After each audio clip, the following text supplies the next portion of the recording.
Hey y'all, it's Corinne, and I am here with my video speaking about my breast reduction.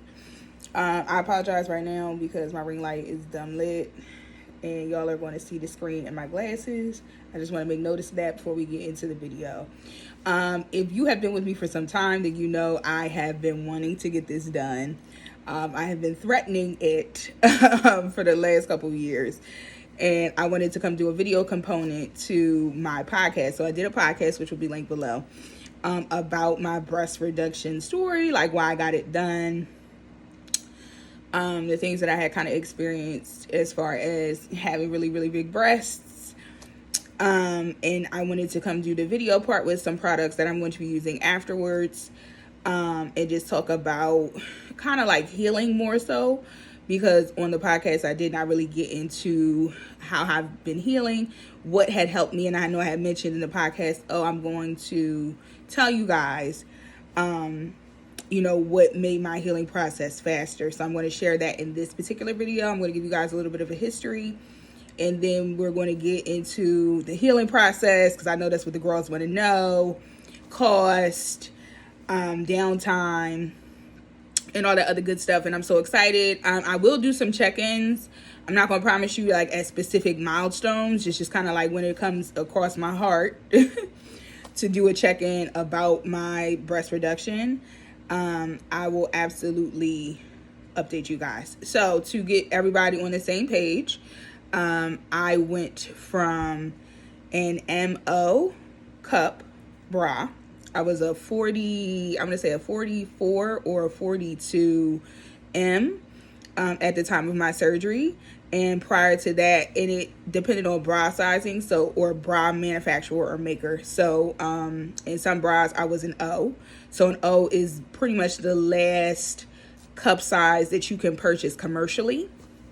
And when I say commercially, meaning like you can go online, only online, to purchase this particular bra size. After that, you have to go get your bras custom made by a bra maker or by a specialty shop.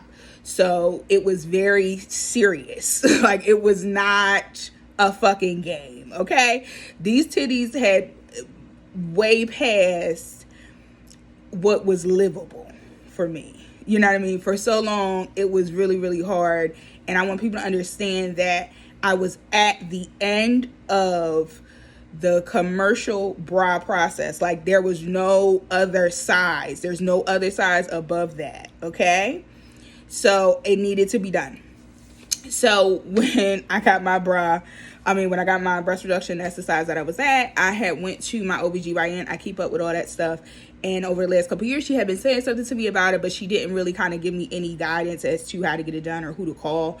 I had different insurance carriers and stuff like that. So I was like, you know what? Okay, girl, I've been living with these things my whole life. I'll be all right, another couple years. So flash forward to the pandemic happening and all that stuff. I wound up getting on Medicaid, which I shared with you guys in the podcast, but I want to again let you guys know here. So Medicaid does cover breast reduction in some cases in some states. I'm not going to say all, but in my particular state, they do. So that, brought it a little bit more, making it more manageable for me. So, I met with my OBGYN and she decided, hey, Corinne, you know what? This rash that you have underneath your breast is not getting any better. I've prescribed everything that I could prescribe. And honey, I don't know what else to tell you, but you need to probably think about getting this done. So I said, okay, cool. I don't know where to kind of start, but I will, I'll get it done if you're telling me I need to get it done now. So flash forward to that whole process, which you can listen to on the podcast. I wound up getting some numbers from her, called and scheduled a consultation with my surgeon, Dr. John Gillespie. Shout out to him. Dr. Ken is what I lovingly like to call him because he is a Ken doll.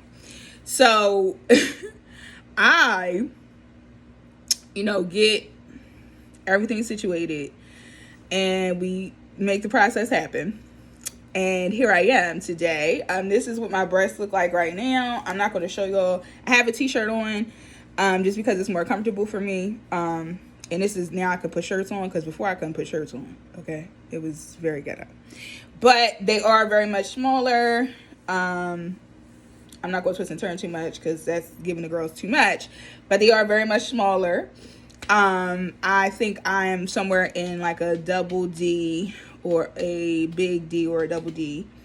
I will not know until 6 months out what my size is, because then I can go get sized. But I'm gonna be honest with y'all, I have no intention to wear a bra, so I probably won't know until 2023 what size I really am, because I have spent 98% of my life in a bra. I have no desire to wear another one. So once these sports bras come, it's a dub for that. There's no more real bras after that. So again, that's where I am now. The surgery went very well. I want to thank God and thank the people that I walk with, and thank the surgeon and the people that walk with him, because he did an amazing job. I'm very happy with the results.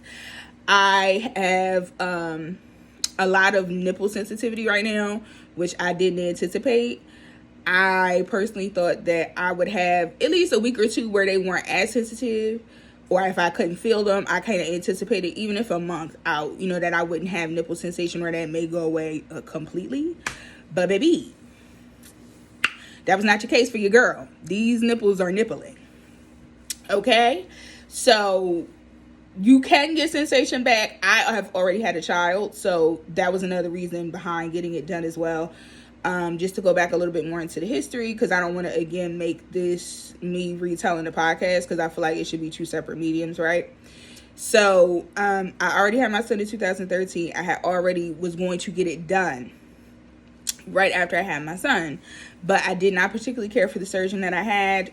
He was very rude, and didn't have really good bedside manner, and he was I'm gonna say fat phobic, I guess, because the purpose of it, or me getting it done, didn't have anything with my weight. It had everything to do with the physical and psychological effects of having large breasts. And he was making it a weight thing. And I was like, girl, you ain't the one. So I didn't get it done. But this time around, none of that shit mattered. Like, Dr. John was like, girl, listen, we can get whatever you want done. We can get it done. And he got the job done. So, but I had already had my son, and I had already tried to breastfeed. So that was another thing that made it even more clear to me, like, go ahead and get it done. You already had a child. You've already tried to breastfeed. So if you can't breastfeed, or if you lose sensation in your nipples, you didn't have all the fun you was going to have with these motherfuckers anyway. That's a lie, because there's more fun to come. But you had all the fun you was going to have with them anyway. So just snip. Cut this off. But, by the grace of God, my nipples work fine. Actually, too fine. They're actually very sensitive right now, to the point where I have to still wear, like, gauze over, my nipple and the incision part, because it's very sensitive. So, moving more into the incision that I got, because that was some of the things that I've seen that people want to know. There are 3 different incisions. I was not eligible for the first 2. So the first one is the donut, where they take off your nipple, and that is for somebody who is, I'm gonna say, a D, C, or smaller, because they're not taking out that much, and they're just kind of maybe, or lift. The lollipop is for somebody, I would say, like a double D or smaller, where just, again, more of the process is lifting versus actually reconstructing. So I had the last and the most severe is the anchor. I have very large breasts. First thing I told you when I got on this video, I was at an OM cup. So that is the biggest cup that you could possibly have on a bra. So that means I had a lot of breast tissue and a lot of shaping that needed to take place with my breast. So they had to deconstruct my whole breast to